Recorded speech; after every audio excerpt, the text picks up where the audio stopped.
queremos hacer de conocimiento a la comunidad universitaria que la Defensoría de los Universitarios emitió su boletín informativo correspondiente al segundo trimestre 2023. El mismo ha sido socializado mediante el correo de divulgación de la Universidad de Panamá y nuestras redes sociales de Facebook, Instagram y Twitter, así que ahí pueden visitarlo y pueden acceder a la información sobre todas las actividades que realiza la Defensoría en materia ya sea académica, también de defensas de derechos, entre otros.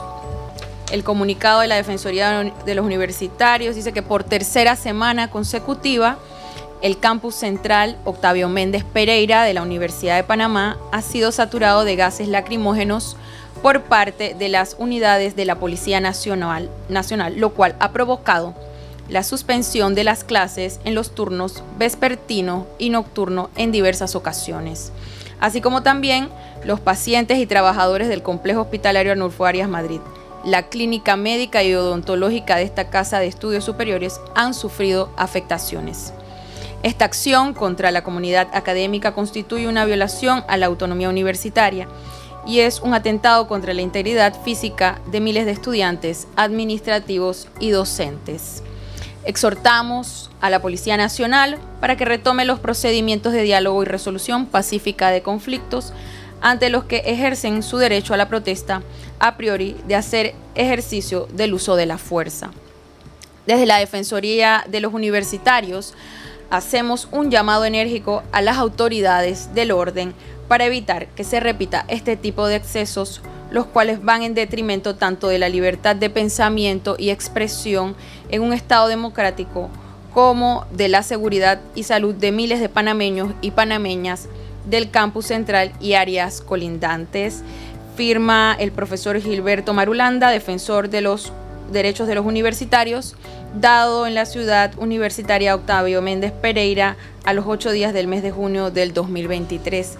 Ese fue el comunicado de la Defensoría de los Universitarios y pues también están en las redes sociales de la misma Defensoría en Instagram, Facebook y Twitter.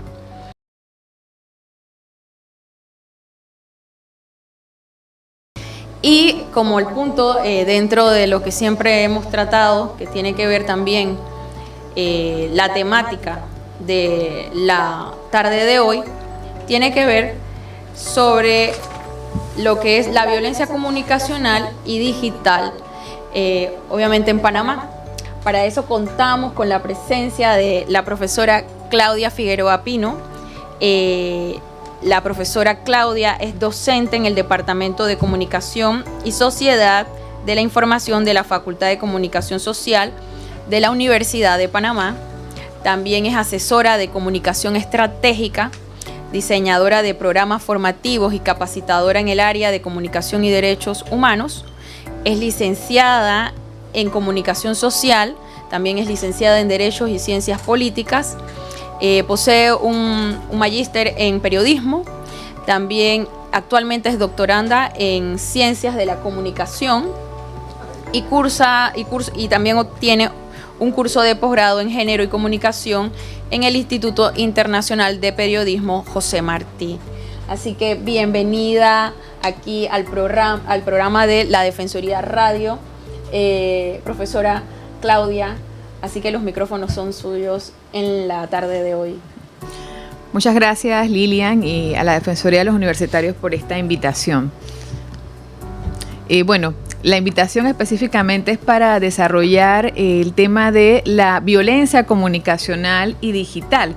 Y bueno, allí quisiera empezar por poner en común a qué nos referimos con esto. La violencia comunicacional se expresa o se puede enunciar como la violencia simbólica, ¿verdad? Que son todos aquellos mensajes o signos, ¿verdad? Imágenes que transmiten estereotipos de subordinación y discriminación o que invisibilizan a grupos de la población y que se hace a través de los medios de comunicación o a través de los canales de comunicación digitales. Y esta violencia es importante visibilizarla, identificarla, porque mientras la violencia física generalmente deja consecuencias visibles y denunciables, la violencia simbólica es más difícil de percibir y se constituye en una forma eficiente de perpetuar relaciones de desigualdad y subordinación.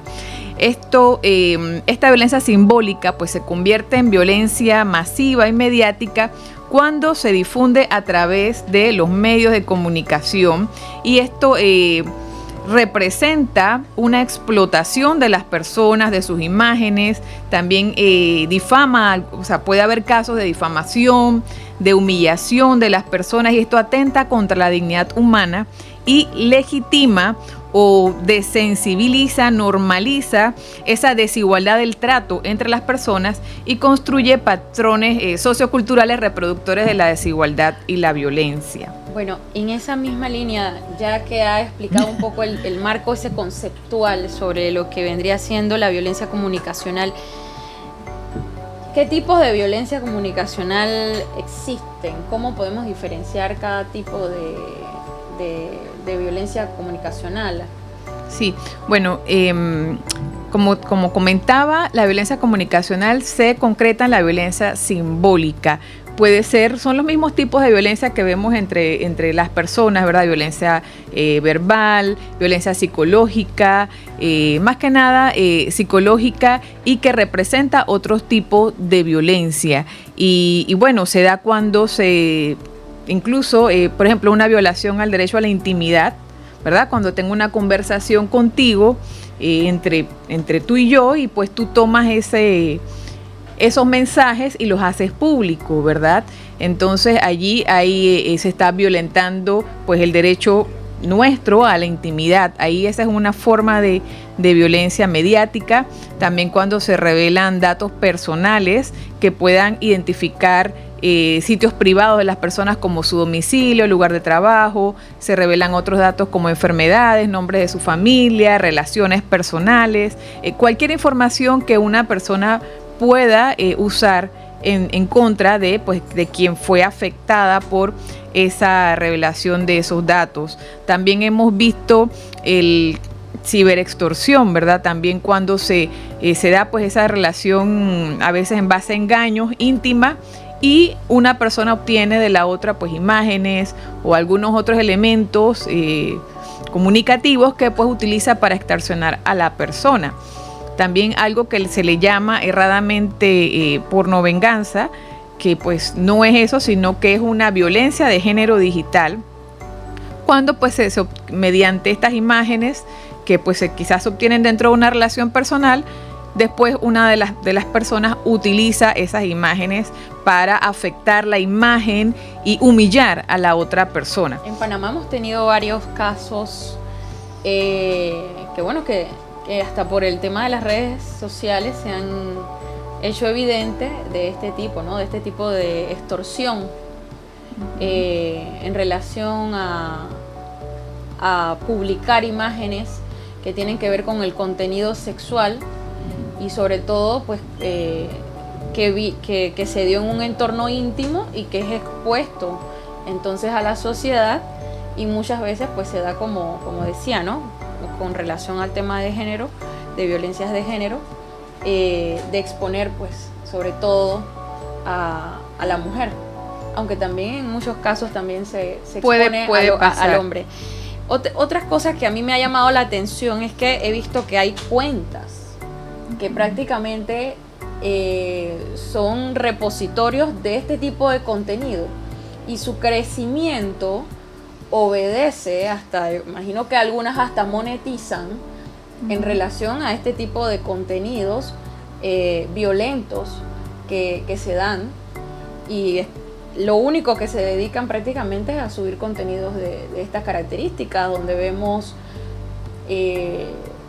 las que hemos visto, las peleas de menores de edad en los colegios, cuando se han dado este tema de algún tipo de material íntimo que es expuesto, y prácticamente es parte cuando se dan violencias en relación a entornos dentro de las comunidades, y es casi todo este tipo de material es lo que hay cuentas pues que se dedican prácticamente a ese tipo de material.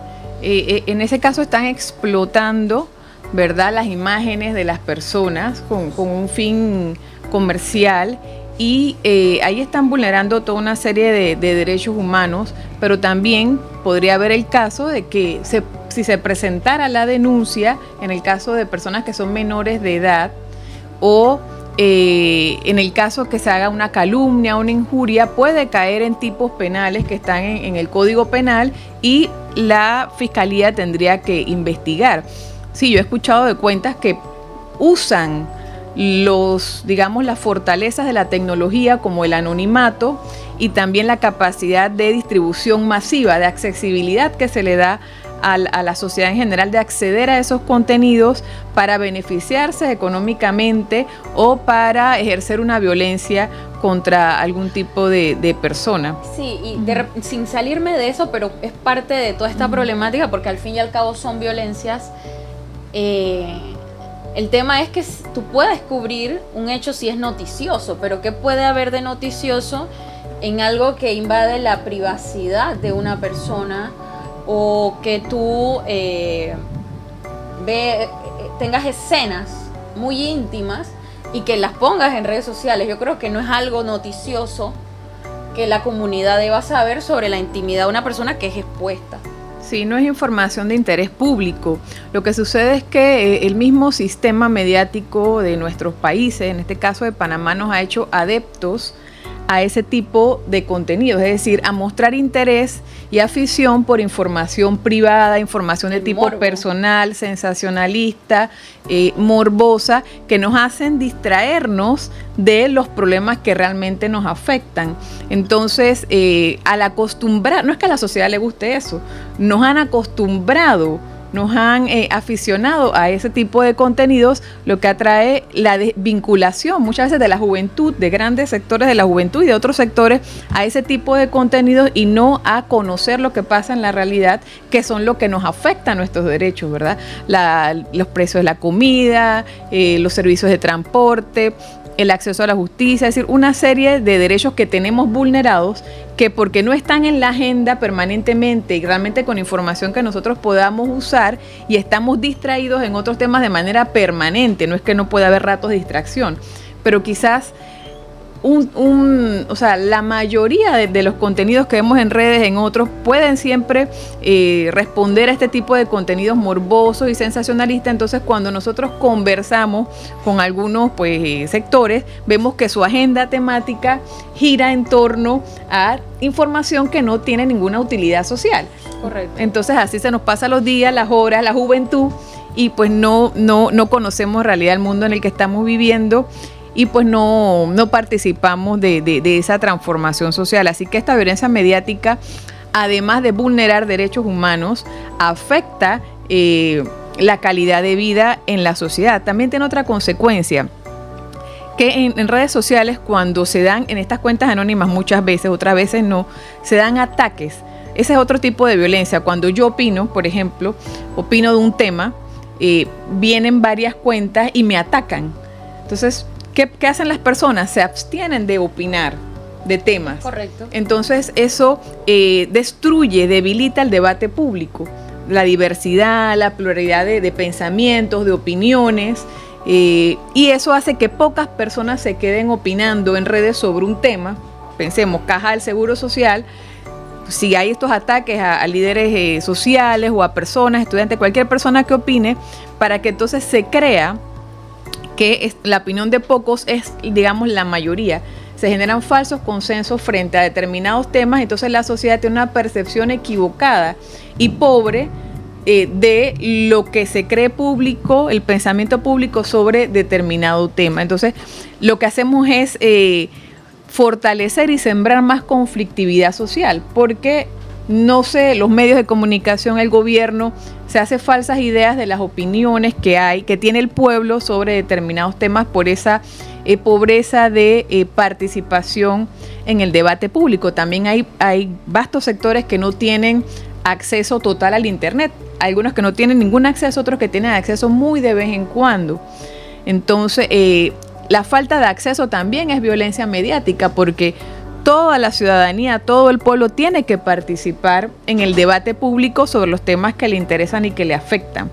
Entonces hay diferentes tipos de violencia, ¿verdad? Toda esa lista está en construcción porque esta sociedad red ha llegado sin que académicamente hayamos podido todavía definir, describir, construir conceptos sobre todo lo que sucede en la sociedad red y que se maneja en todo este mundo de la comunicación social. Parte de lo que estamos hablando lo hemos vivido incluso durante la pandemia. Se habló mucho sobre este tema de las violencias en relación a las desigualdades que se estaba viviendo y para la sostenibilidad de lo que tenía que ser la educación en ese momento. Cómo continuar la educación. ¿Entraría dentro de estas violencias? Claro, o sea, la falta de acceso al internet, y no solo la falta de acceso, sino la falta de formación de cómo usar el internet. Porque no solo es yo tener una computadora o un teléfono y acceder, sino saber qué hay allí, cómo interpretar, cómo buscar, conocer qué información es falsa o puede ser falsa. O sea, esa educación mediática nos falta, ¿no? Y sobre todo a las nuevas generaciones que crecieron o quizás tenían 5 o 6 años, pasaron 2 años en un mundo, ¿verdad?, sin tener la preparación para acceder al internet, y pues quienes estaban mejor preparados en ese momento hicieron un mayor uso, y quienes no tenían acceso o tenían acceso y no estaban preparados, pues aprovecharon menos ese tiempo, y eso pues aumentó la brecha de desigualdad educativa en grandes sectores de la población. Así que la violencia comunicacional tiene un gran impacto en la sociedad. Así que por eso es muy importante que se vaya a hacer esta conferencia y que las personas puedan comenzar a hacer de este tema parte de la agenda del debate público. Sí, esto también me gustaría saber si de repente hay alguna información en cuál es la población que más se ve afectada con este tipo de violencia cibernética y digital. Sí, bueno, aquí en Panamá hay muy pocos estudios en cuanto a los problemas comunicacionales en sí. Metaproblemas, o sea, del problema en sí de la comunicación. Así que pues que yo haya visto, y bueno, estoy metida en el tema, no conozco que eso se haya investigado hasta el momento. Sin embargo, lógicamente, ¿qué sectores son más afectados? Aquellos que carecen de esa alfabetización mediática, ¿verdad? Porque al desconocer cómo se maneja la tecnología, qué impacto puede tener, cómo reaccionar, cómo manejarse en el internet, no solo en la parte de contenido, sino en la parte técnica, pues se va a ver más vulnerados sus derechos, no saber qué fotografías no deberías compartir, qué cosas no deberías hacer en internet, también cómo a veces sin pensar compartimos contenidos que son violentos, y al compartir contenidos violentos también entonces estamos aceptando que compartan contenidos violentos sobre nosotros. Entonces hace falta y es importante que a nivel de toda nuestra juventud y en los adultos también, porque hay una población adulta que entró en este mundo, ¿verdad?, también sin recibir esa formación, haya esa alfabetización mediática e informacional para poder utilizar mejor la tecnología, que nos rinda más beneficios y que no nos veamos afectados por esas potencialidades que tiene la tecnología, de verdad, esa masividad, esa capacidad de cambiar también nuestro aspecto, que sucede también, que se modifican las imágenes de las personas, y sobre todo el anonimato, que es lo que, digamos, que es la herramienta que más se utiliza cuando se quiere generar violencia. Sí, yo siempre he visto que esto a veces se trata de matizar o se trata prácticamente de invisibilizar en función de otros conceptos, otros derechos que tenemos, como libertad de expresión, pero derecho a disentir, entre otros, pero que al final la forma en la que nos estamos comunicando termina siendo violenta con relación al otro.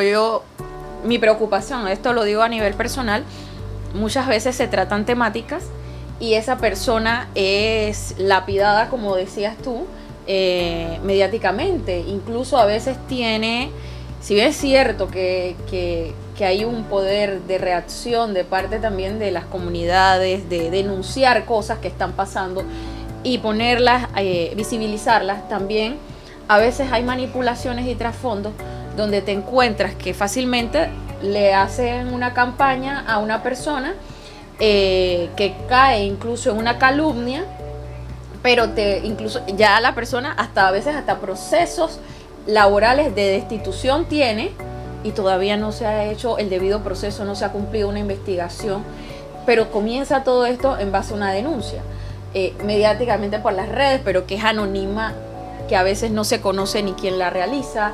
Se trabaja con lo que le llaman los avatars, los call centers, y te encuentras prácticamente una lapidación en Twitter.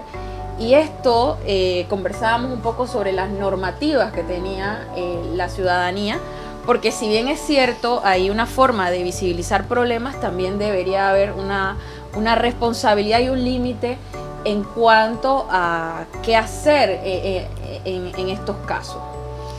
Bueno, lo que mencionabas primero sobre la libertad de expresión, que está en el artículo 19 de la Declaración Universal de los Derechos Humanos, esa misma declaración en su artículo 30 dice que nada que contenga esa declaración puede vulnerar otro derecho de esa declaración. Claro. Entonces, la libertad de expresión no puede vulnerar ninguno de los derechos humanos, en especial la dignidad humana. Entonces, no por libertad de expresión yo voy a ser racista, hacer mensajes que vulneren la dignidad de las personas, ni voy a incitar al odio y a la violencia, ¿verdad? En cuanto a las normativas, como mencionaba, pues la sociedad red llegó, no de un día para otro, pero nos fuimos dando cuenta demasiado, fuimos como reaccionando, pero no pensándola tanto, porque para los sectores pues más vulnerables o más vulnerados son pues los más afectados. ¿Qué normativas existen? O sea, hay conductas que pueden incurrir en acoso, en hostigamiento, que está en el Código Penal, en violencia de género. También en la Ley 82 establece algunos conceptos, ¿verdad?, sobre violencia.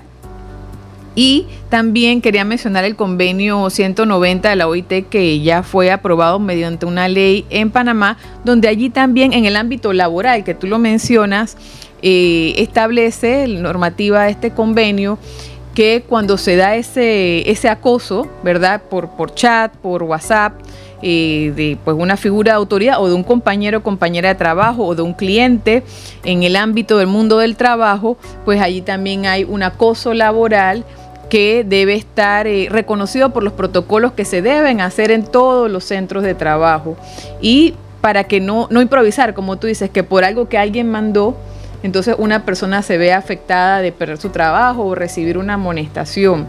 El convenio 190, desde que es ley en Panamá, todos los centros de trabajo públicos y privados tienen que hacer protocolos donde prevean todas estas situaciones para garantizar los derechos y evitar que se dé cualquier situación de acoso y violencia en el mundo del trabajo. Así que la violencia comunicacional también afecta al mundo laboral y está en el convenio 190, que ya es parte de nuestra legislación.